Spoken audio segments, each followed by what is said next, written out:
llega un momento en que lo consigue y eso es como una explosión. Yo recuerdo cuando me clasifiqué para los juegos que fue como...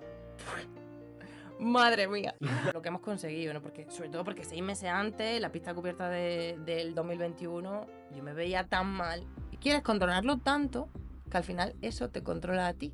Y llegas a la competición con tal nivel de ansiedad y de querer perfeccionarlo todo. Es verdad que si a mí me preguntan, Natalia, si vas a los Juegos Olímpicos de Tokio, haces marca personal y pasas una ronda, pero no vuelves a correr en los siguientes años, yo lo habría firmado, por supuesto. Recuerdo que compré un peso de pesca. Vale. Un peso de pesca que costaba 35 euros. Y yo pensé, esto que mide la tracción que yo hago de forma isométrica, porque esto no puede servir para mi fuerza isométrica. Y efectivamente, estamos en una situación en la que muchas dicen, limito, o incluso lo abandono. O sea, hay atletas que realmente han abandonado su deporte porque su suelo pélvico no lo soporta. El resto no llegaba ni al 5. O sea, cuando le preguntabas por la función sexual del suelo pélvico, no llegaba ni al 5 sobre 10. Es decir, es la más desconocida. Y también por eso también la más normalizada, seguramente. Es decir, hablas de suelo pélvico y la gente piensa que son... Queremos hablar un poco de tu historia, Natalia, porque sabemos que has vivido lo peor y lo mejor del atletismo. Sabemos que has llegado al éxito, has llegado a la semifinal de los Juegos Olímpicos de Tokio 2021 y que en estos últimos años no ha ido del todo bien de lo que te gustaría. Pero si quieres, primero vamos a remontarnos a cómo empezó el atletismo en tu vida, a que cuentes un poquito tus entrenadores y la gente que ha pasado por tu vida, que hable un poco de Enrique y que la gente sepa Ay, quién es. Enrique. Sí.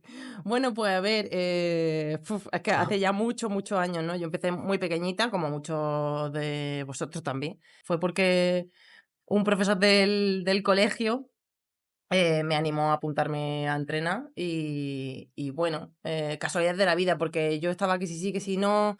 Es verdad que siempre me ha gustado mucho correr y demás, pero en vez de apuntarme a correr, al atletismo, por aquel entonces, yo fui por la tarde a unas clases extraescolares que el colegio montaba de balonmano. Y a las 4 de la tarde. Recuerdo un lunes a las 4 de la tarde allí en un colegio en Jaén. Y cuando fuimos, la profesora, algo le pasaría que no se presentó. Entonces yo me fui a mi casa muy enfadada. Y bueno, le dije a mi padre, papá, que yo, pues si no puede ser balonmano, pues vámonos a entrenar a la Salobreja, que es la pista de atletismo de Jaén. Y desde aquella misma tarde empecé a entrenar atletismo y bueno, pues han pasado muchos años desde aquel entonces. Así que ese fue mi comienzo y nunca he dejado de correr, de entrenar. Empezaste haciendo la prueba de 400 metros Ajá. y hubo un punto ahí de inflexión en tu vida que decidiste hacer 800. Sí. ¿Qué logros obtuviste como cuatrocientista y luego por qué pasaste al 800? Bueno, a ver, como cuatrocentista estuve muchos años, ¿verdad? Estuve hasta 2013, 2014 aproximadamente. Y bueno, es verdad que aunque a mí siempre me ha gustado, de pequeña siempre hacía pues cross y estas cosas, pues al final la velocidad también me gustaba mucho. El 400 era como ahí, como una velocidad muy larga que me molaba. Y bueno, pues no se me daba mal. Bueno, las marcas que yo hacía por aquel entonces no tienen nada que ver a las que se hacen ahora se corre muchísimo más.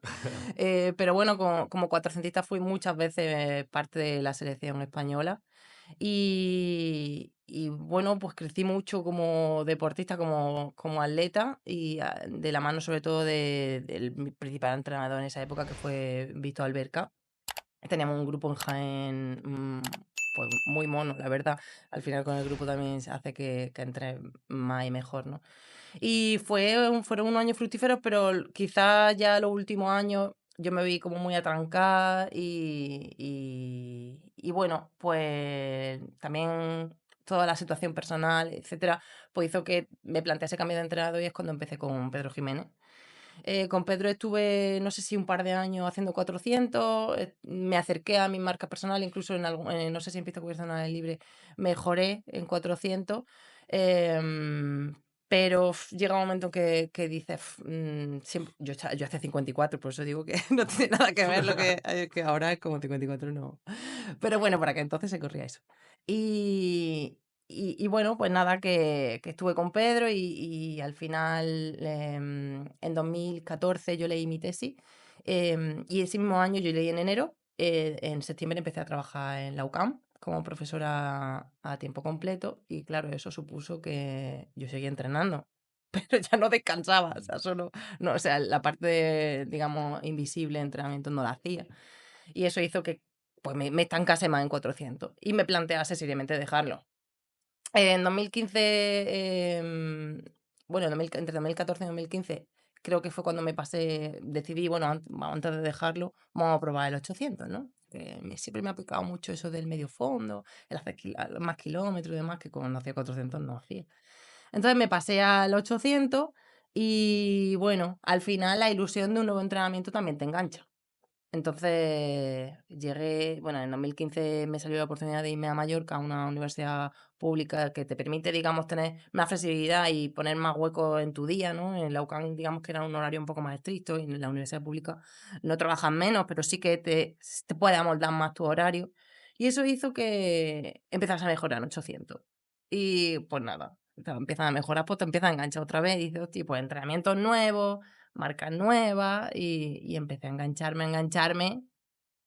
Y bueno, como una loca al final, pues acabó muy bien la cosa. Y hasta Tokio, la verdad. ¿Cómo fueron mejorando tus marcas? O sea, el primer 800 que hiciste, ¿qué marca fue? Buah, pues yo creo que yo estaba por 2:10 o algo así, 2:9, 2:8 me metía, algo así. Pero claro, también tienes que pensar que yo venía a hacer 400 toda la vida y eficiencia de carrera tenía cero. O sea, yo me veía correr desde fuera, que yo odio verme correr, pero yo me veía desde fuera y decía, madre mía, pero sí, que soy una mole. O sea, que yo veía a las demás como súper fluidas y yo decía, madre mía. Y vas aquí Qué con poca fluidez, o sea, yo corría a modo velocista. Entonces, bueno, eso también al final te lo dan los entrenamientos, los kilómetros, etcétera, ¿no? Y luego, pues, cada año iba mejorando. Es verdad que al principio iba mejorando, pues, segundito y demás. Hasta que engancha una temporada que te meten 2:6, y de 2:6 a 2:3, y de 2:3, y así, hasta el 2:1. Ya verás. Bueno, Joder, qué bueno. ¿El récord sí. de España en cuánto está? Bueno, el récord de España está en, creo, 1:57. No, ahora no te lo sabría decir, Maite pero Zúñiga. sí, lo tiene Maite, eso sí La es mujer de cierto. Maldini, que la gente no lo sabe. La mujer de Maldini tiene el récord de España de 800. Vaya, A ver si algún día los traemos aquí a los dos también, ¿eh? Ojalá. Estaría bien. vaya. Le hemos escrito a Maldini, pero no dejan visto. Sí. Ah, sí. Sí. Bueno, pues seguro que Y con tenéis Maite es que no suerte. si tienes el número A Maite no tengo el número, ni pero bueno, desde aquí correo, ni nada. llamamiento. O sea, Maite Maldini, vente. Maite, Vale. tráete a tu marido. Sí. Llega hasta los Juegos Olímpicos y ¿Sí? pasa a semifinales. Vaya. Sí. Después de eso, vienen unos años un poquito peores. ¿Por qué fue? ¿Por las expectativas? Ujú. Cuéntanos la experiencia. Bueno, a ver, claro, es que al final ir a unos Juegos Olímpicos pues supone, todo el que ha ido lo sabe, bueno, y el que no ha ido también lo sabe, porque al final si hace el intento, o el que entrena lo sabe. Los Juegos Olímpicos suponen un periodo de muchísimo estrés, físico, mental, emocional e incluso social, ¿no? Que bueno, llega un momento en que lo consigue y eso es como una explosión. Yo recuerdo cuando me clasifiqué para los juegos que fue como, madre mía, qué barbaridad, ¿no? O sea, lo que hemos conseguido, ¿no? Porque, sobre todo porque 6 meses antes, la pista cubierta del 2021, yo me veía tan mal y tan lejos que dije, ¿qué sentido tiene que yo siga entrenando, ¿no? Lo que pasa es que al final el ranking estaba ahí, yo estaba muy cerca, estaba dentro de las 48 primeras. Bueno, al final no me pregunté por qué o cómo, pero hice el aire libre. De esto que empiezas a enganchar por un entrenamiento, te salen unas marcas que dices, hostia, que parece que va bien la cosa, va bien, va bien, va bien, va bien. Sale todo perfecto, porque es verdad que esa pista aire libre salió todo perfecto, o sea, corrí cuando tenía que correr, en el momento que tenía que correr y no hubo ninguna lesión, hubo casi hay un intento pero se controló y el día que al final ya me lo jugaba, que fue en Getafe, yo tenía en mi mente, ahí ya cuando estás tan en la ola, estás dentro del flow este que se habla, estás tan metido que dices, yo tengo que salir a correr. O sea, y me daba igual, yo recuerdo en la final de Getafe que hacía un viento que yo dije, madre mía, qué viento, pero claro, yo al final entreno en Palma de Mallorca, Claro, mucho es una calor. isla y hace un viento siempre brutal. O sea, yo cuando menos entreno con -4. O sea, bueno, -4 o +4, ¿no? Pero al final nosotros damos vueltas y es siempre el viento, siempre mal, ¿no? Bueno, pues yo salí con una determinación que dije, es que me da igual todo. Y al final, yo recuerdo entrar a la línea de meta y decir, o sea, yo vi ahí que hice marca personal y que gané, que los puntos que se suponía para ir, y es verdad que ahí no se decidía, para los 2 días se cerraba, ¿no? Y cuando ya te ves dentro, o sea, brutal, ¿eh? Es que claro, al final, esa sensación y esa emoción que supuso aquello, hizo que yo, que pensaba dejarlo después de Tokio, pues me enganchase 3 años más. Bueno, esa decisión la tomé ahí porque, como tú has dicho, Pedro, me salió muy, muy bien. O sea, ni en sueño yo hubiese imaginado hacer 2 marcas personales en los Juegos Olímpicos y pasar una ronda.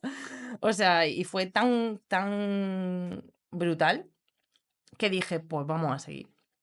Y bueno, esos 3 años no fueron ni mucho menos como yo tenía pensado. De hecho, yo cuando alguna vez me preguntaron, ¿tú vas a seguir hasta París? Y yo decía, bueno, a ver, sí, sigo hasta París, pero si estoy corriendo poco o no estoy disfrutando, lo dejo. Y corrí poco, Y tampoco. no disfruté y no lo dejé. O sea, a pesar de que competí muy poco, fue un calvario, las lesiones fueron un calvario. Y yo también creo que, bueno, lo achaco a que yo, ese estrés tan brutal que supone ir a los Juegos Olímpicos, estrés emocional en todos los sentidos, bueno y malo, hizo que al final mi cuerpo también dijese, yo necesito un descanso que yo no le di. O sea, yo la siguiente temporada quise correr desde el principio, ¿no? Y ya a la primera de cambio, los primeros 2 meses ya tuve una rotura isquiotibial, en fin. Es como que fue encadenando un quiero y no puedo, porque o quiero y mi cuerpo no, y yo no lo escucho, que se ha reflejado en 3 años de muchas lesiones, muchísimo sufrimiento y nada de disfrute. Entonces, bueno, es verdad que si a mí me preguntan, Natalia, si vas a los Juegos Olímpicos de Tokio, haces marca personal y pasas una ronda, pero no vuelves a correr en los siguientes años, yo lo habría firmado, por supuesto. Lo que pasa que, bueno, luego el sufrimiento, pues bueno, ahí ha estado, muy presente. Y al final cumplimos objetivos y luego siempre queremos más, ¿no? Sí, por supuesto, eso es lo que pasa. O sea, cumple un sueño, porque realmente fue un sueño. Yo a veces veo fotos y digo, madre mía, se me siguen poniendo los pelos de punta, qué barbaridad, qué pasada. De hecho, tengo un GIF de cuando pasé a las semifinales, que yo vi la pantalla. Claro, yo pasé, estamos lentas, yo pasé el 600, creo, a 1:31, me parece. Y yo vi el 1:31 y dije, madre mía, he venido a unos juegos, voy a hacer aquí una mierda de marca, no me voy a clasificar y yo no sé cómo fue eso, que yo tenía una fuerza al final increíble y al final, bueno, pues salió, no me esperaba ni mucho menos pasar y esa alegría pues te hace pues que quede ahí como una guinda del pastel que yo pensaba, porque al final quise alargar y bueno, son decisiones que se toman y bueno, se ve la mejor cara del atletismo y ahora también la peor. A mí me gusta poner el ejemplo del estrés, imaginándonos un cubo que se va llenando con varias cosas, ¿no? Ujú. Estrés físico, echamos Vaya. pelotilla. Estrés emocional, echamos un poco de arena. Estrés social, porque no paren de preguntarte la Claro, gente o que exacto. te aísles incluso un poco y dejes Sí. de tener buenas relaciones sociales. Al final este cubo se llena. ¿Qué fue todo lo que llenó ese cubo para ti en estos 3 años? ¿Que te ha hecho lesionarte mucho o que te ha hecho no rendir bien? Pues son muchas cosas. Primero, bueno, yo diría que el estrés físico casi el que está siempre ahí, pero el peor, sin duda, yo creo que es el estrés mental que yo misma me he impuesto. Yo creo que al final el nivel de excelencia que yo he querido conseguir desde Tokio ha sido tan alto que ha sido perjudicial. O sea, yo siempre he sido muy exigente, pues como casi todos los deportistas, ¿no? Pero llega a Tokio y dices, vale, esto lo puedo mejorar, esto lo puedo controlar y esto lo puedo, no sé qué, puedo controlar mejor la nutrición, puedo controlar mejor los kilómetros, los entrenamientos. Quieres controlarlo tanto que al final eso te controla a ti. Y llegas a la competición con tal nivel de ansiedad y de querer perfeccionarlo todo que dejas de disfrutar. Y fíjate que siempre lo decimos, ¿eh? Que lo importante es disfrutar, pero es que lo importante es disfrutar. Lo que pasa es que, claro, es muy difícil, eso es muy fácil decirlo, pero luego disfrutar, ¿qué va antes? O Claro. sea, si sale bien, disfruta. Si no, no, ¿no? Entonces, como no ha salido bien estos 3 años, pues yo no he disfrutado y como no he disfrutado no ha salido bien. Entonces, bueno, ahí hay un caldo de cultivo que ha hecho que, pues que lo pasemos muy mal estos 3 años, lo pasemos mal, me refiero tanto a los que están a mi lado como a mí misma, ¿no? Entonces, bueno, pues sí, hay muchas cosas. Luego también es cierto que eh, yo también tengo que compaginar el deporte con mi trabajo. Y mi trabajo, pues, también exige. Y yo le quiero aportar a mi trabajo también, ¿no? Porque me encanta lo que hago y porque bueno, porque también supone mucho esfuerzo por ahí. Pero entonces llega un momento que dices, no quiero elegir. Y vale, hasta cierto punto el cuerpo te aguanta. Pero luego llega un momento en que el cuerpo te dice, chica, o sea, o una cosa u otra, no puedes estar en todo, porque es que si no, no sale nada.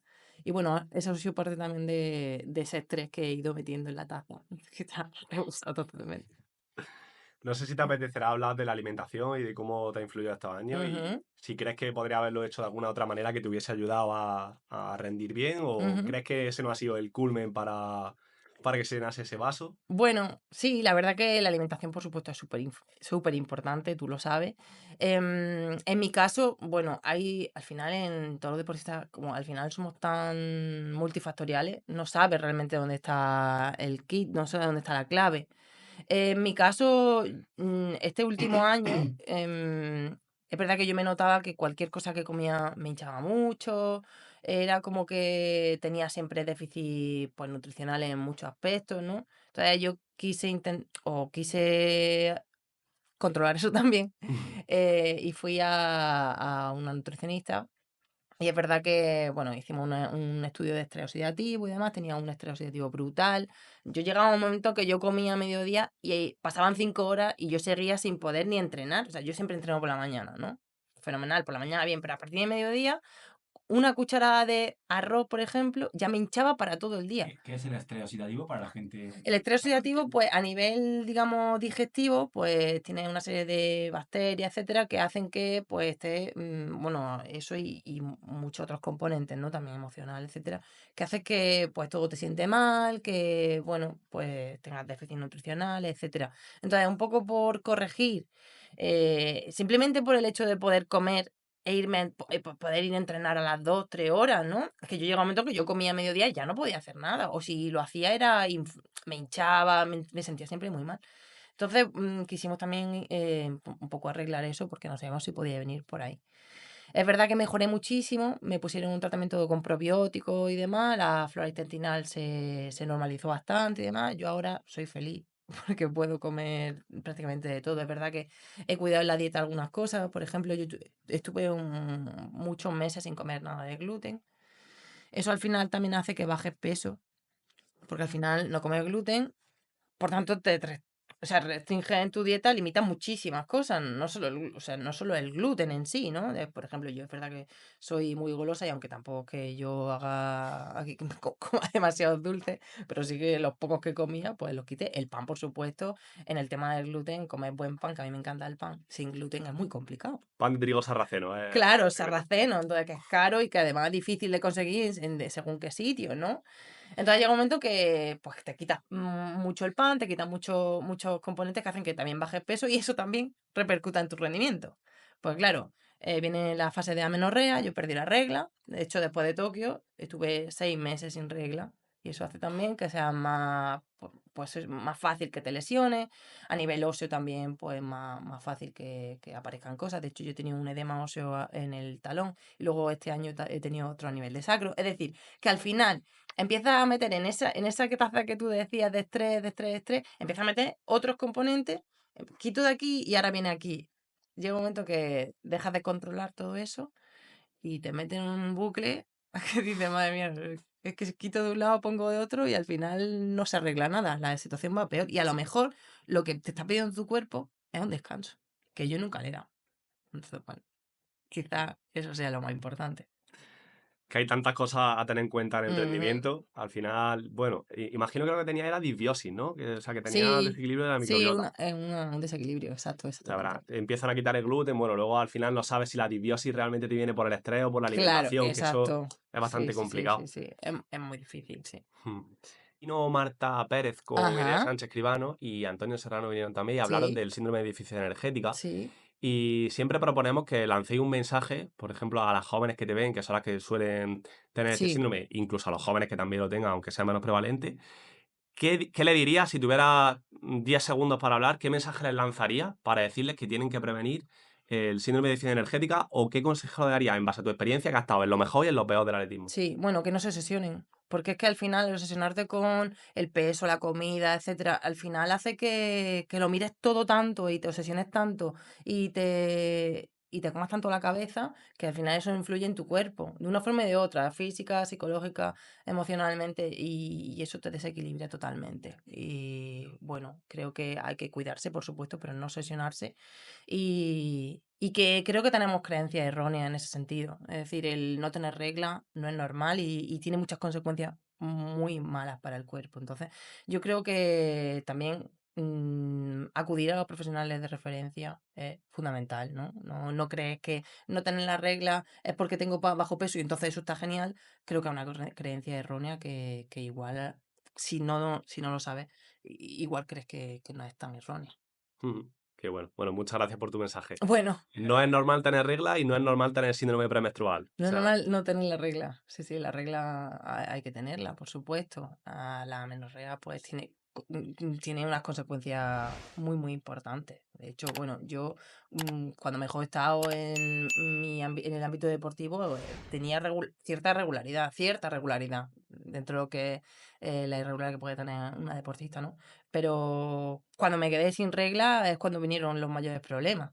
Mm. Entonces, ojo, algo está pasando, ¿no? Es un Sí, mensaje común de todas las personas que han venido aquí hablando de eso. La creencia en las jóvenes, sobre todo, sí, de que no tener la regla puede ser algo normal y además muchas veces pues son entrenadas por un entrenador hombre que le cuesta mucho ya, decirle eso y tampoco el entrenador se fija o no lo pregunta. sí, Creo que es importante el mensaje de gente que lo haya pasado, por supuesto. que diga, oye, que esto no es normal, que lo hables, que no pasa nada y que tiene solución. Sí, Entonces, sí, sí, sí. Bueno, en el mundo del deporte, dentro de lo que es la salud de las mujeres, hay muchos tabú y muchos relacionados, pues, con la regla, como ya se ha dicho, con el suelo pélvico hay unos tabús brutales. Es verdad que el mundo del deporte al final, tradicionalmente siempre ha sido un mundo de hombres, ¿no? Y creo que eso ha hecho que también nosotras tengamos siempre un rol más pasivo. Tenemos que empezar a visibilizar todo este tipo de temáticas y creo que teniendo referentes como Marta, Irene, Ana, hay muchas chicas que están visibilizándolo. Auri también tiene proyectos en este sentido. Es decir, son muchas las deportistas referentes y eso creo que es fundamental para que las chicas lo vean, ¿no? Porque, por ejemplo, nuestro caso que estamos investigando suelo pélvico y demás, pensamos que en la población las disfunciones del suelo pélvico no son tan frecuentes o son frecuentes solo hasta cierta edad y nosotros nos hemos encontrado algunos casos de chicas de menos de 20 años que es que no pueden hacer un crunch, es que es increíble, o sea que siempre tienes que ir al servicio antes de hacer un ejercicio que puede tener pérdidas de orina y además no son solo las pérdidas de orina, las disfunciones del suelo pélvico también son dolor durante las relaciones sexuales, es impresionante lo normalizado que está eso, o sea que sea frecuente no quiere decir que sea normal, es que hay una diferencia importante. eso si quieres hablaremos después porque queremos hacer también un Ujú, recorrido sobre tus sí, investigaciones, desde el principio, cómo empezaron, con qué empezaste, incluso si quieres comentar un poco qué fue tu tesis y esta última parte que es donde ajá, lo que estás investigando del suelo pélvico. exacto. Entonces, la Natalia investigadora, hemos Ajá. hablado de la Natalia atleta, la Natalia investigadora, ¿cómo empezó a meterse en el mundo de la investigación? Pues fíjate que yo estudié fisioterapia, empecé en 2006 y cuando alguien que empieza a estudiar fisioterapia, y de hecho en el mundo del deporte hay muchos fisios, no te imaginas que va a acabar en el mundo de la docencia y la investigación. O sea, tú te imaginas en el ámbito asistencial, en una clínica trabajando, ¿no? Pero es verdad que cuando salí de la carrera en 2009, pues me picó mucho el gusanillo de la investigación. Pues sobre todo por el tema del deporte, porque al final meterte en una clínica a trabajar muchas horas también implicaba una fatiga que en los entrenamientos iba a influir muchísimo. Entonces yo quería retrasar eso. Es verdad que yo tenía mis pacientes y demás, y durante los primeros 5 años tuve pacientes, pero bueno, los ponía cuando a mí me venía bien, no tenía un horario de una clínica además.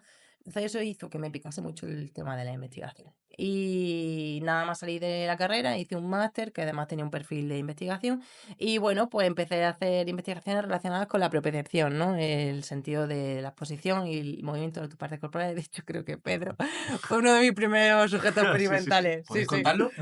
Sí, por supuesto, sí, sí. De hecho, mi primera investigación fue un programa de 6 semanas de ejercicio utilizando pues BOSU y plataformas de inestabilidad y demás, y ver cómo se afectaba el rendimiento y la estabilidad postural. Entonces cogí porque no sé si eran 36 deportistas, atletas de Jaén, Claro. y entre ellos estaba Pedro, había un grupo control, un grupo experimental, y además yo creo que Pedro era grupo experimental, porque creo que recuerdo a Pedro haciendo los ejercicios allí. Sí, sí.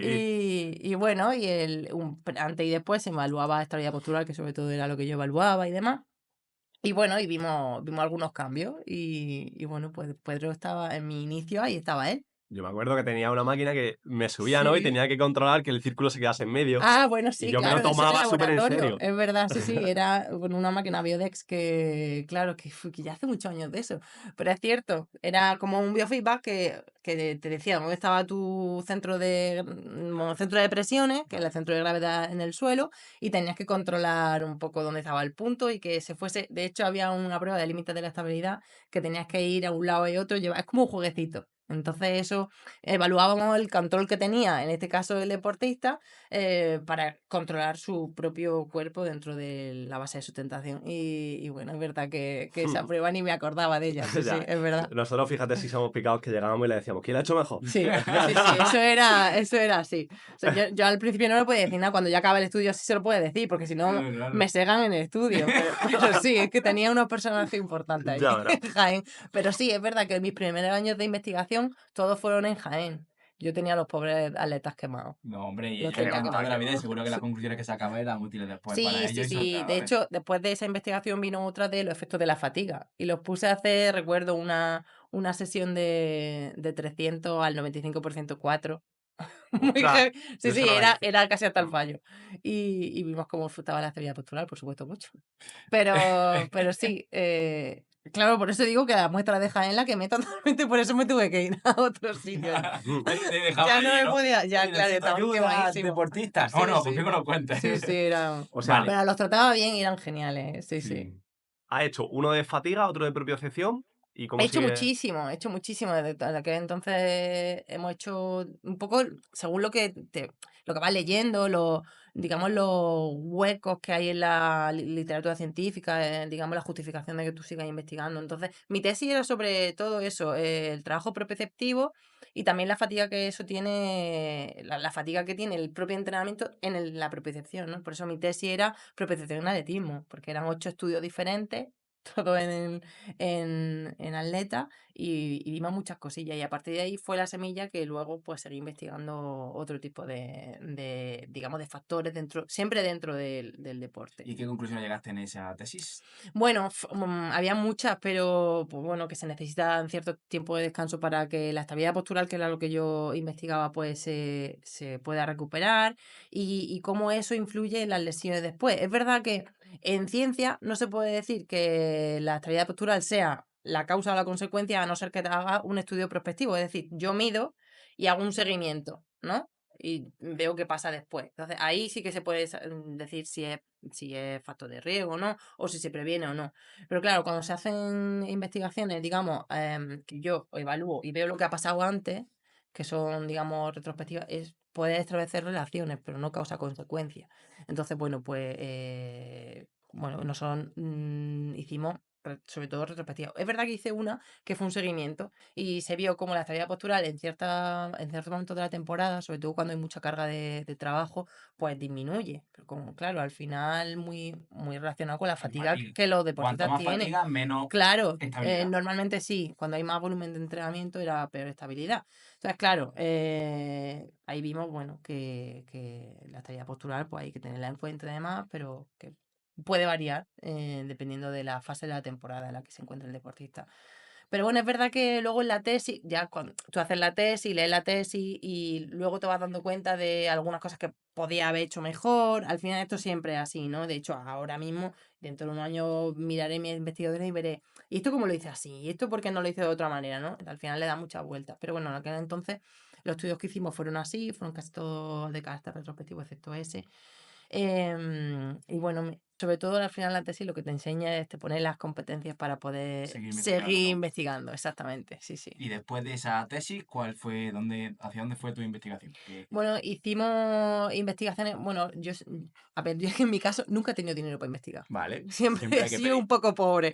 No, siempre he tenido que buscarme las habichuelas para tener herramientas, ¿no? Porque al final, para medir por ejemplo, la fuerza en un salto vertical, hace falta una plataforma de fuerza que vale mucho dinero, ¿no? Claro. Las plataformas de presiones para medir estabilidad, mucho dinero. Y yo nunca he tenido dinero, como digo. Entonces yo me ponía en la piel de los investigadores y las investigadoras que no tenemos dinero y sobre todo también los profesionales del deporte y de la salud en su clínica no tienen por qué tener este tipo de herramientas que se utilizan en investigación. Muy bien para investigar, pero para, digamos, digamos, para investigación en campo, para hacer medición en campo, pues no están siempre disponibles, ¿no? Entonces yo me he dedicado también a hacer muchas validaciones de herramientas low cost, ¿no? Vale. Por ejemplo, validamos un dinamómetro digital para medir fuerza isométrica, ¿no? Entonces, la fuerza isométrica se hace con dinamometría y demás.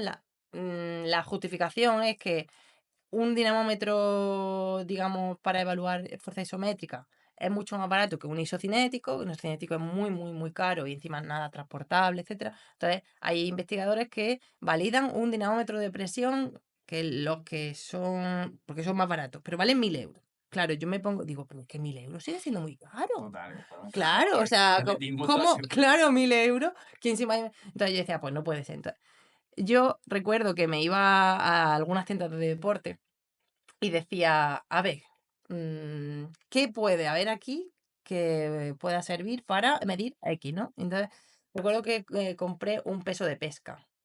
Vale. Un peso de pesca que costaba 35 euros. Un peso que tiene un ganchito. Entonces tú, como una herramienta de estas que pesan las maletas. Sí, total. Exactamente igual. Pues bueno, pues yo pensé, esto que mide la tracción que yo hago de forma isométrica, porque esto no puede servir para mi fuerza isométrica. Y efectivamente, yo por aquel entonces trabajaba en la UCAM y había un isocinético, entonces lo cogí como la herramienta de referencia para validar el dinamómetro, el peso de pesca, digamos. Efectivamente, cuando hicimos la investigación en los participantes, vimos que había una correlación muy, muy alta y que se podía usar, se validó, de hecho, el peso de pesca para medir las principales acciones de miembro superior, miembro inferior y también cervical. Y sacamos 3 publicaciones de la validación del peso de pesca, que vale 35 euros y ya no vale 1.000. O sea que le ha jodido el negocio a lo de la ISO. Bueno, al final el que lo tenga lo tiene, ¿no? Pero bueno, también el que no tenga 1.000 euros, no se quiera gastar 1.000 euros en eso, tiene el peso. Y de hecho esos artículos de esas publicaciones han tenido han sido muy referenciados, digamos que eso siempre es positivo, ¿no? Y bueno, pues como eso, pues muchas cosas, algunas aplicaciones también que se utilizan pues para el día a día, pues se pueden utilizar también para investigar, etcétera. Y a la hora de valorar ese método para que funcione, ¿qué tanto por ciento de fallo tiene que haber con el otro? Sí, bueno, ¿Cómo a ver, calculáis eso? tú estableces como una serie de correlaciones, digamos, ¿no? Donde lo máximo sería 1, ¿no? Entonces, al final, si la correlación, no es exactamente con correlación, pero son un análisis estadístico, si supera el 0,8 ya es muy, muy bueno, digamos. Luego también hay eso dentro de las publicaciones sale, ¿no? El mínimo cambio variable, o detectable, perdón. Entonces, bueno, básicamente son cosas estadísticas un poco complejas, básicamente, ¿Vale? que es válido. O Es sea, sí, de hecho nuestras correlaciones estaban por encima de 0,9. Es decir, si 1 Guau. es lo máximo, Sí, estaban por encima de 0,9. Eran correlaciones fuertes. Entonces, bueno, pues mira, a mí estas cosas siempre me han gustado Sí, mucho. ¿Y Es qué decir, más? aportarle. Aparte de ese aparato que Ajá, lo de pesca, sí. ¿qué más aparatos muy costosos has conseguido que un entrenador tenga acceso? Pues mira, por ejemplo, también validamos un inclinómetro a ver, para medir, la propiocepción al final es el sentido que tú tienes de tus partes corporales, ¿no? Entonces, dentro de las mediciones de propiocepción, que siempre está muy conocida la estabilidad postural, esa no es directamente relacionada con la propiocepción, porque la estabilidad postural depende de tu propiocepción, pero también de tu visión, también de tu sistema vestibular, entonces no se mide puramente la propiocepción. Una de las mediciones para medir la propiocepción de forma pura es, yo te cierro los ojos, te pongo una posición corporal, ¿no? Entonces, te pido, venga, esta es tu posición objetivo, sin que tú la veas, solo notándola, y luego te digo, venga, reposiciona. Y tienes que poner exactamente la misma. La diferencia entre lo que yo te había puesto y lo que tú pongas es el error propioceptivo. Vale, pues eso que es propiocepción pura se suele medir con cámaras 3D, etcétera. Genial. Vale, pues nosotros, como esto es un movimiento, digamos, no tiene por qué ser en 3D, con 2D ya tenemos, pues lo que nosotros hicimos fue coger un inclinómetro de carpintería de estos de aluminio que tiene un imán y se pega, digamos, a la herramienta. Pues nosotros lo que hicimos fue lo adheríamos, por si yo quiero que ponga esta posición, lo adherimos aquí, me pone que está inclinado, por ejemplo, yo que sé, 60 grados, ¿no? Yo te cierro los ojos, vale, 60 grados el objetivo, venga, y ahora reposiciona. Y con ese inclinómetro, si no pones 60 grados, la diferencia es tu error propioceptivo. Claro. Y eso también, y el inclinómetro vale menos de 20 euros.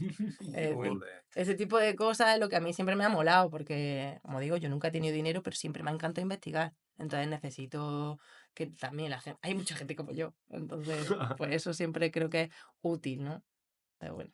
Entonces, un entrenador que te esté escuchando, imagínate, de Zaragoza. ¿Y Ajá. cómo tiene que utilizar las dos herramientas que tú has propuesto y que tú Ujú. has investigado y que, por tanto, se va a ahorrar bastante dinero en Sí. su entrenamiento? ¿Y cómo las puede utilizar? Pues bueno, mira, el peso de pesca es verdad que dentro de la publicación, que nosotros siempre hemos intentado pues transferirla a través de posts y demás, que creo que siempre es útil, tienes que tener una posición concreta. Y además, por ejemplo, el peso de pesca tiene que estar bien anclado, por ejemplo, una espaldera o algo, porque si se mueve ya no coge la fuerza igual, ¿no? Entonces, pues nada, tener la posición que indica cada una de las partes corporales, dependiendo de lo que quiera evaluar, y a partir de ahí, pues pedir al deportista que haga una contracción máxima isométrica y que vea el valor que le pone el peso, digamos. Entonces, bueno, es, digamos, es una medición que es útil si tú quieres ir monitorizando digamos, la fuerza máxima de tu deportista en ese sentido. Entonces, para monitorizar siempre está bien. O igual para valorar lesiones también. Sí, bueno, también, claro, se utiliza, si a lo mejor tu deportista está pues lesionado, a lo mejor te va bien para ver cómo va evolucionando Funcionando el movimiento. claro, la capacidad de fuerza. También es cierto que estamos midiendo fuerza isométrica, no fuerza isocinética. Claro, al final tiene sus limitaciones. Son 35 euros. No podemos pedir, claro, no podemos pedir tampoco para al olmo. Pero bueno, asumiendo las limitaciones que tiene la herramienta, puede ser muy útil. Ten en cuenta que en fisioterapia se utiliza una escala subjetiva, que es la escala Oxford, que el fisioterapeuta hace, dice, venga, contrae. Y si 0 es que ni se mueve ni contrae y 5 es lo máximo, así se valora, ¿no? Entonces es una escala muy subjetiva que se puede suplir con este tipo de cosas porque ahí también es isometría lo que está midiendo. Entonces, bueno, en el ámbito de la fisioterapia, mucho más objetivo es, por supuesto. O sea, aterrizándolo todavía más por si alguien no lo ha entendido que no está escuchando, si alguien se rompiese el isquio, por ejemplo, y Ujú. se tumbase boca abajo Sí. y le hiciésemos hacer fuerza isométrica en estático Ujú. con este aparato, ¿no? Conseguiríamos ver la diferencia que hay entre la fuerza que tiene en isométrico en un isquio y En en otro, por isometría sí. ejemplo.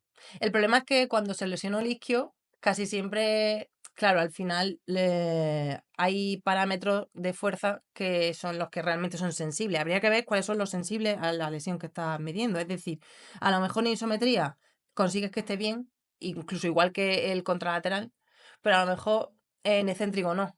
Y ese es el parámetro que a lo mejor tienes que monitorizar para que tu deportista no se vuelva a lesionar. En los isquiotibiales son muy Muy complejos, complejo. son muy complejos. De hecho, mira que hay investigaciones de lesiones de musculatura isquiotibial, pero a día de hoy siguen sin reducirse la incidencia lesiva. Y es que, claro, al final, una lesión es tan multifactorial Ujú. que hay que ver cuáles son los parámetros que tienes que evaluar y que realmente no son sensibles a la mejora o no de ese deportista y de esa lesión. Entonces, bueno, es uno de los parámetros a tener en cuenta que podríamos evaluar, sí.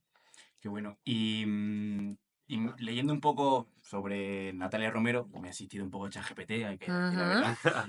No sé si fuiste tú o Pedro quien llegó a que también había una correlación muy alta entre el test de lactato, la fatiga que te muestra el test de lactato y un CMJ. O sea, realmente Ajá. podemos usar el CMJ y los datos del CMJ son igual de útiles que un test de lactato que es mucho más costoso, que Sí, si es la costoso. sangre, que si Sí, el pinchazo. sí. Entonces, ¿eso también lo investigaste tú? Eso fue Pedro. Eso Vale. es de Pedro completamente. De hecho, yo sé que, bueno, como todos los investigadores hacemos muchas locuras, ¿no? Y Pedro, pues sé que se pegó por aquella época muchísimos viajes, evaluando a muchos deportistas diferentes para conseguir esa correlación que es tan útil, ¿no?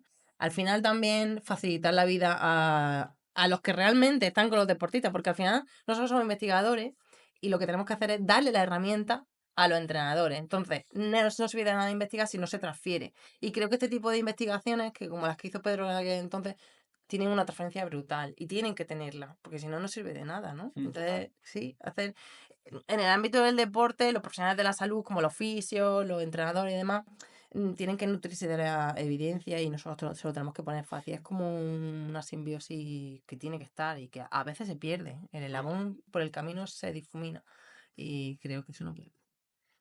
Bueno, actualmente sí que estás disponiendo de algo más de dinero para realizar esas Sí, investigaciones, ¿no? sí, es cierto. Sí, actualmente hemos conseguido que dentro el proyecto que yo ahora lidero, el proyecto Actitud, que es de suelo pélvico, mujeres deportistas, que nos hayan financiado. De hecho, nos financiaron el año pasado desde unos fondos del Consejo Superior de Deporte en atletismo. Hicimos un proyecto de un año, digamos, bueno, en principio era de un año, pero se retrasó la convocatoria y lo tuvimos que hacer en 8 meses, es decir, lo que había planificado se hizo en 8 meses con agosto por medio y ahí que mi salud también se viese afectada. Pero conseguimos cosas muy guay y adelantos pues, muy buenos. Y ahí nos financiaron, nos dieron 125.000 euros, que bueno, pues de no tener ni un duro a tener 125.000 euros, yo no sabía dónde meter el dinero. No, sí que lo sabía, lo que pasa que bueno, al final es verdad que no es un dinero que te dan y ya está. Tiene o sea, hay muchísimos trámites burocráticos que tienes que tener, justificarlo absolutamente todo. Es decir, al final los 125.000 euros fueron invertidos en todas las partidas que se presupuestaron previamente y demás y fueron muy bien invertidos porque se sacó mucha producción de ese año que fue 2023. O sea Hace que nada. no se hace nada, sí. Sacamos, creo que hasta ahora publicado hay 3 artículos y 4 congresos internacionales y fue acabar ese primer proyecto que es el Actitud 1.0 financiado por el Consejo Superior de Deporte y mientras que estábamos en ese nos financiaron el Actitud 2.0 que lo financia el Ministerio y que ya no tiene un año de duración sino 3 y ahora mismo estamos totalmente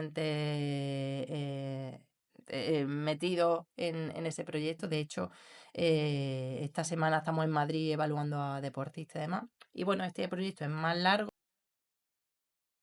y además no solo en atletismo, es en todos los deportes. Entonces eso hace que todo lo que ya vimos en Actitud 1.0 ahora mejorado pase a todas las deportistas. Entonces ahora nos han vuelto a financiar pues con menos dinero, con algo menos de 100.000 euros, pero bueno, sigue siendo muchísimo dinero que se está invirtiendo muy bien y bueno, por una vez tengo dinero para investigar, pero eso no quiere decir que hagamos cosas que no se puedan hacer dentro de lo que es el ámbito deportivo, porque no me sirve de nada hacer historietas que luego no se pueden llevar a cabo, ¿no? Entonces, bueno, yo siempre he tenido muy claro que la investigación tiene que ser útil, y si no, no tiene ningún sentido, y a eso vamos. ¿No? Quizás eso ha sido lo bueno de empezar con tener poca disponibilidad económica, Sí. que cuando has tenido más dinero sabes Exactamente, bien. al final te das cuenta que lo que realmente es importante es que sea accesible, ¿no? Entonces, es verdad que las herramientas que son muy costosas son muy necesarias para ver efectos que luego, aunque no los vaya a medir en el campo, digamos, sabes que están ahí, ¿no?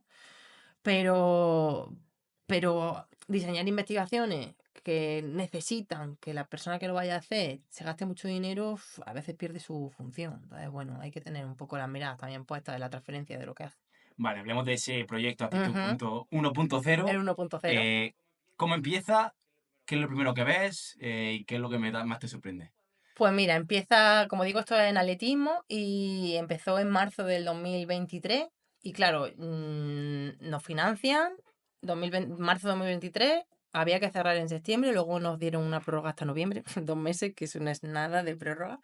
Entonces, claro, yo empiezo a movilizarme. En plan, esto, claro, más difícil es llegar a la atleta, porque ¿de qué te sirve tener un proyecto que tiene 2 fases? Tiene una fase educacional, tú lanzas un seminario educacional para visibilizar y para enseñar, educar en qué es el suelo pélvico, cuáles son sus funciones, porque muchas veces ni se conocen, y cómo se puede tratar, es decir, cómo influye el deporte en el suelo pélvico y el suelo pélvico en el deporte. Entonces, lo primero fue intentar difundir todo lo que pudiera, ¿no?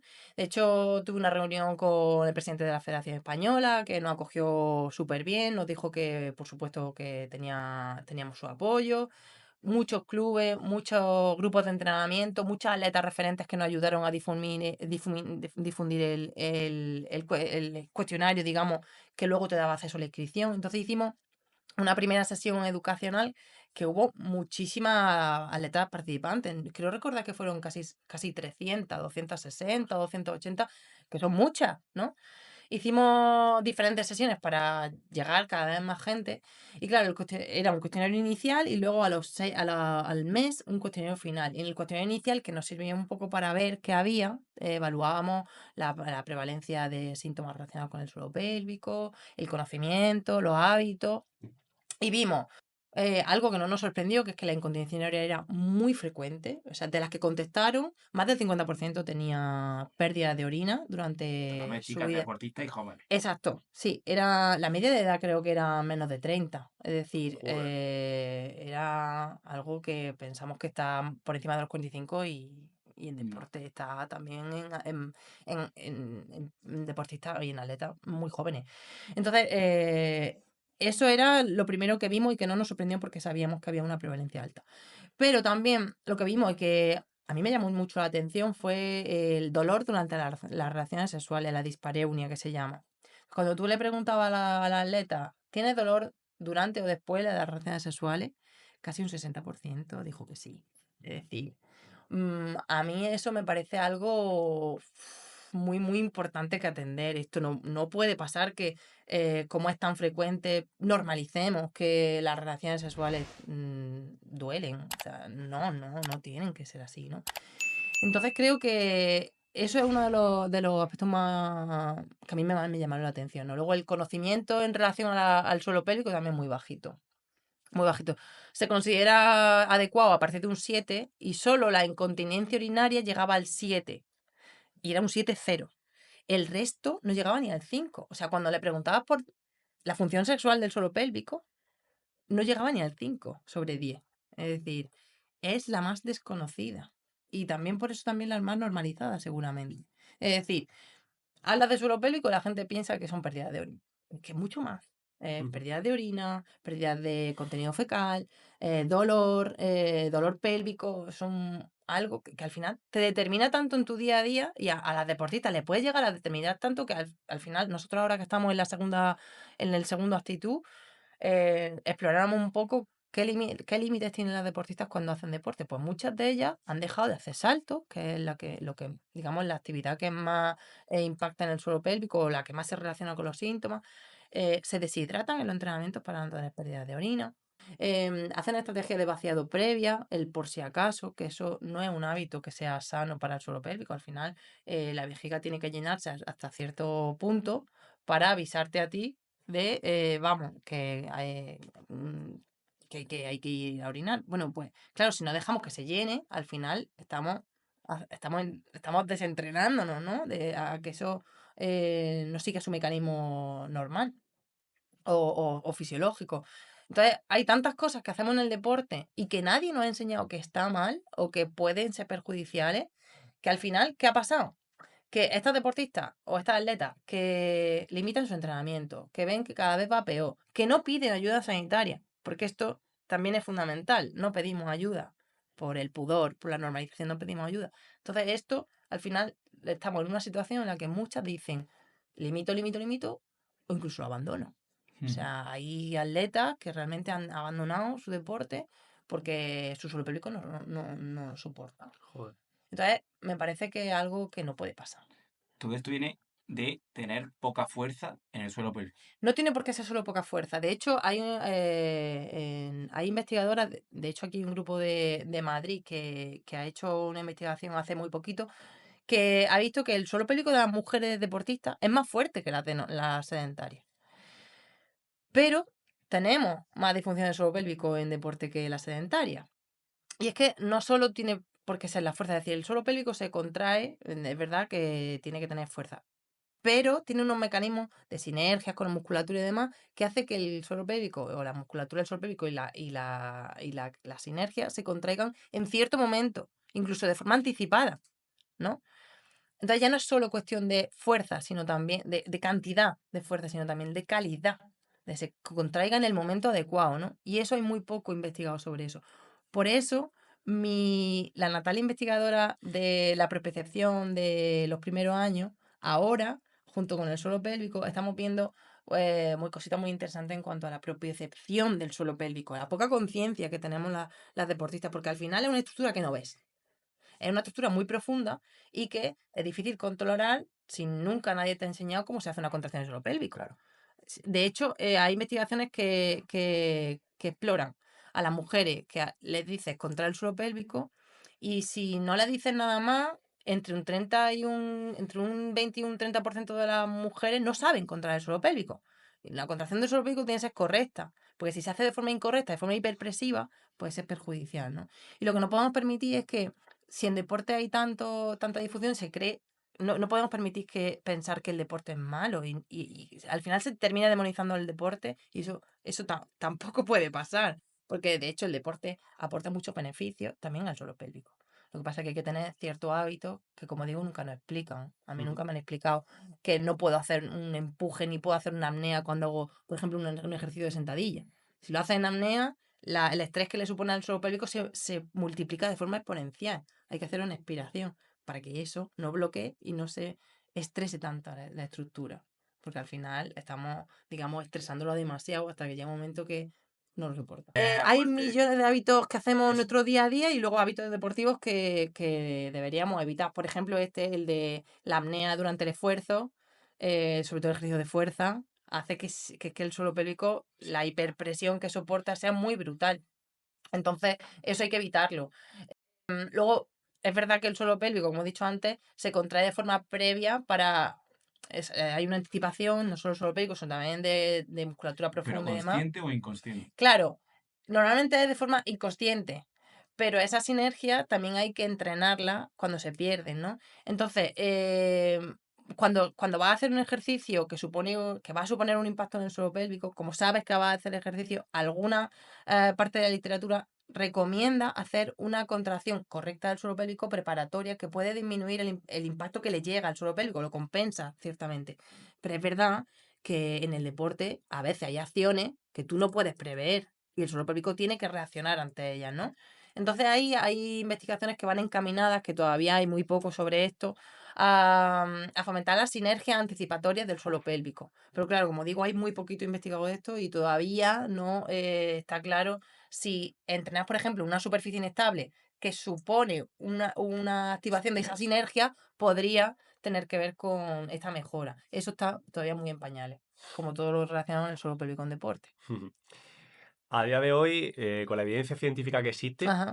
me gustaría que lanzase un mensaje para padres, para atletas y para entrenadores, para que prevengan el suelo pélvico o para que sepan la importancia que tiene o para que sepan incluso cómo fortalecerlo y prevenir toda esta sintomatología. Bueno, lo principal yo creo que es visibilizar y dejar de normalizar que el suelo pélvico y por estar en deporte tiene que tener disfunción, no. O sea, no podemos normalizar eso porque sea frecuente. Eso es lo principal. Luego, el conocimiento del suelo pélvico también es muy importante. Cómo funciona, cuáles son sus funciones. No solo evitar que tengamos pérdida de orina, es que también tiene una función de contención, obviamente la función reproductiva.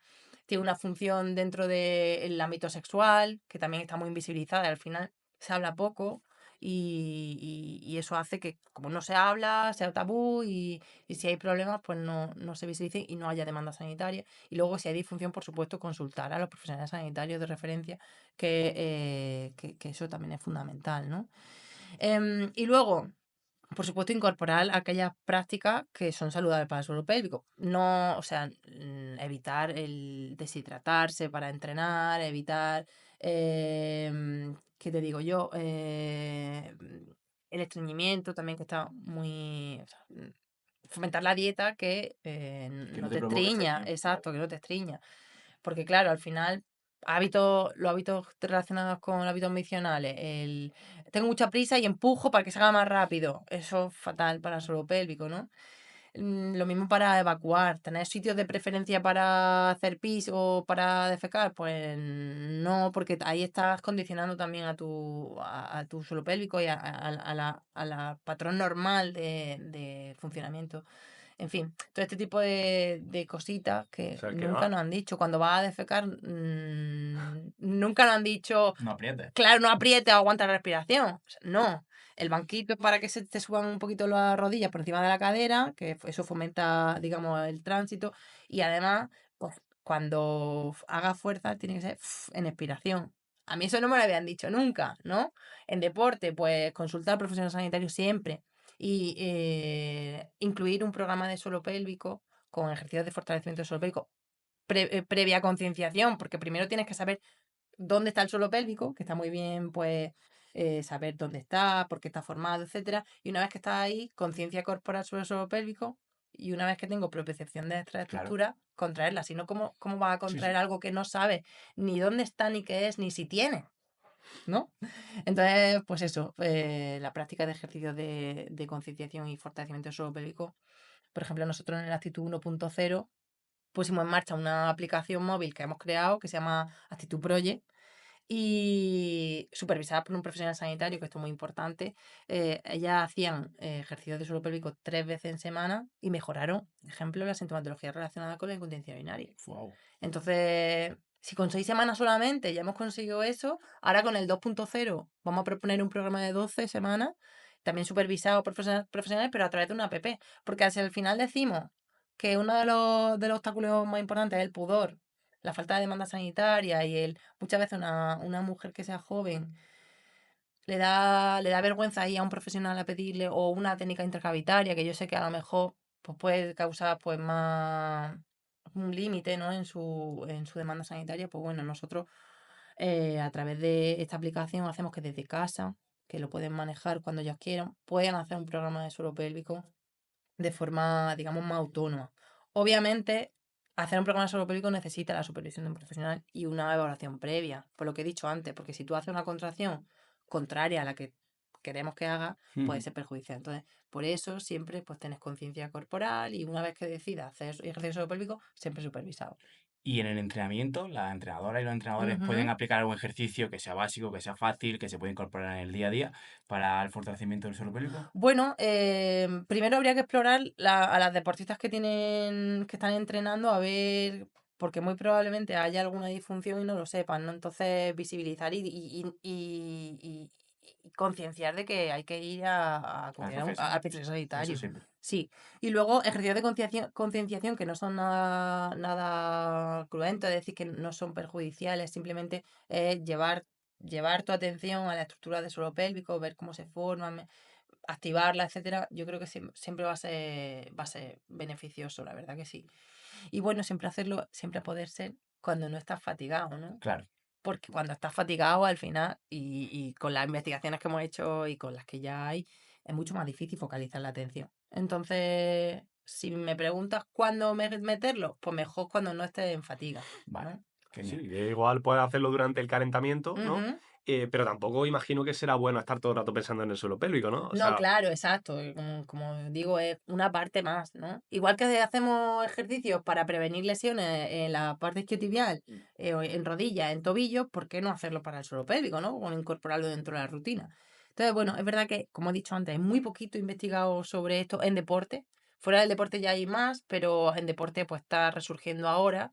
De hecho, yo cuando hice la segunda carrera, cuando hice CAFIT, hice una revisión sistemática con metaanálisis, es decir, como juntar todos los artículos de la literatura, los juntas en uno y haces un análisis estadístico, digamos, con todas aquellas variables que pueden unirse. Pues creo recordar, y esto fue en 2020, que solo había 11 en toda la literatura científica, 11 estudios científicos que hiciesen un programa de ejercicio en deportistas. Y la calidad metodológica era regulera en mucho. Entonces, obviamente, tenemos que hacer Seguir por ahí. ciencia todavía muy importante, que me diga exactamente dónde meterlo en el entrenamiento, porque a lo mejor hacer un calentamiento, igual que te capacita a hacer una mejor contracción de una musculatura, pues igual también en el suelo pélvico, pero es que no hay nada sobre esto. Entonces, bueno, hay mucho que hacer. Y a mí me surge una duda. Ha hablado que el 60-70% de las deportistas, de las chicas deportistas, tienen ciertos problemas. Hemos hablado de disfunción, hemos Sí. hablado de, Ajá. de la parte baja del suelo pélvico. ¿Hay una correlación entre el nivel deportivo de esa deportista y más deficiencias en el suelo pélvico? ¿Puede haber una relación de que las mejores pues no tengan ningún problema de suelo pélvico y las que no son tan buenas quizá tengan más problemas? Bueno, en nuestro estudio no hemos hecho diferencias de nivel competitivo, la verdad. Pero creo recordar que alguna investigación sí que ha visto que las mujeres que tienen más nivel tienen más fuerza, pero no tiene por qué ser un indicativo de mejor función. Entonces, digamos que al final las disfunciones están a todos los niveles, Vale. a todo. En élite hay disfunciones, en amateur, en una mujer físicamente activa hay disfunciones, y al final es que no le prestamos atención. Y muchas veces, cuando nos metemos tan en rendimiento, al final el rendimiento muchas veces está por encima de la salud, ¿no? Claro. Y creo que no pueden ser incompatibles. Cuando más rinde es cuando está realmente bien. Y eso también supone que un cuidado también del suelo pélvico.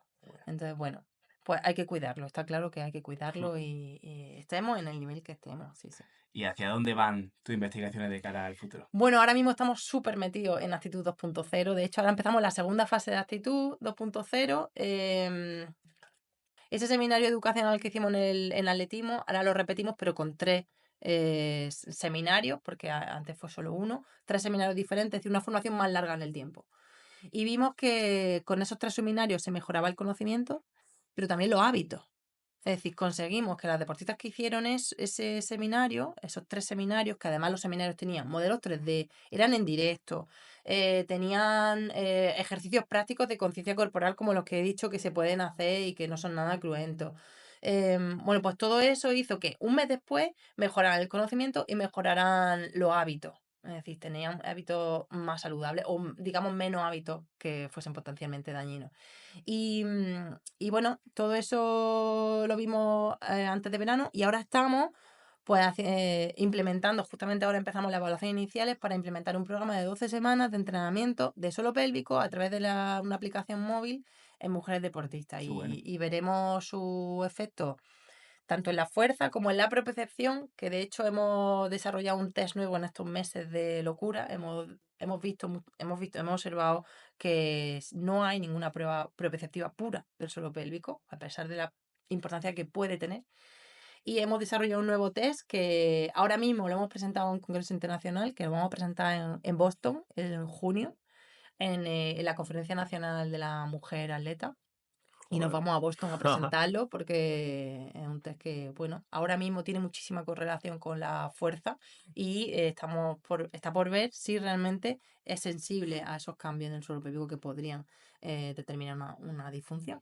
Entonces vamos a evaluar un programa de 12 semanas en la fuerza, en la propiocepción, en las características estructurales y por supuesto en la sintomatología de las mujeres deportistas en este caso. Y bueno, ya veremos qué sale. Ahora mismo estamos muy a tope, tenemos 105 deportistas que evaluar, seguir, etcétera. Y esperamos que ese programa que se hace de forma autónoma sea eficaz en muchas de las variables que vamos a evaluar. Hubo una herramienta que consideramos muy importante, que es que nosotros habilitamos un QR donde durante el seminario, si escaneaban el QR, ellas de forma completamente anónima podían hacer cualquier pregunta que a nosotros nos llegaba instantáneamente. Y al final del seminario contestábamos las preguntas. Las preguntas eran de todo tipo y yo creo que no habrían salido si no se hace así.